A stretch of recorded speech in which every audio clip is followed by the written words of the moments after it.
سوال ہے کہ کیا اسلام میں شادی کرنے کے لیے کوئی دن مقرر ہے؟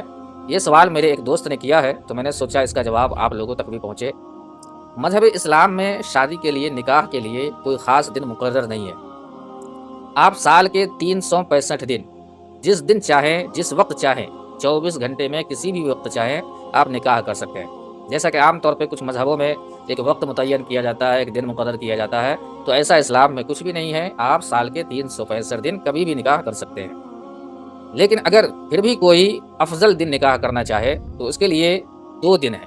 ایک تو جمعہ کا دن، جس کے بارے میں نبی کریم صلی اللہ علیہ وسلم نے ارشاد فرمایا کہ سورج جس دن پر طلوع ہوتا ہے وہ سب سے بہترین دن جمعہ کا دن ہے، اور ساتھ ہی جمعہ کے دن کو تمام دنوں کا سردار بھی کہا گیا ہے۔ اور دوسرا دن ہے پیر کا دن، کیونکہ پیر کے دن ہمارے نبی کریم صلی اللہ علیہ وسلم اس دنیا میں تشریف لائے۔ تو اگر کوئی ان دونوں دنوں میں نکاح کرنا چاہے، کیونکہ دونوں دن افضل مانا گیا ہے، تو یہ زیادہ بہتر ہے۔ لیکن اس بات کو ہمیشہ یاد رکھیں کہ ان 2 دنوں میں شادی کرنا کوئی ضروری نہیں ہے۔ کوئی اگر لازم و ضروری تصور کر لے اور اسی دن خاص طور سے اسی دن نکاح کرے، باقی دنوں کو برا جانے، تو یہ بالکل اسلام کے خلاف ہے۔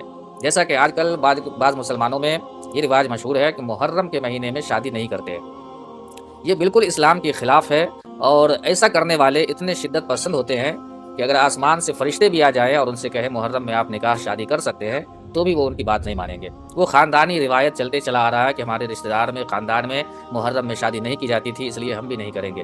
لیکن ایسا اسلام میں کچھ بھی نہیں ہے۔ آپ محرم کے مہینے میں بھی کر سکتے ہیں، جمعہ، شنیچر، اتوار، کسی بھی دن رات کے 12 بجے، 2 بجے، 4 بجے، جب چاہے آپ نکاح کر سکتے ہیں۔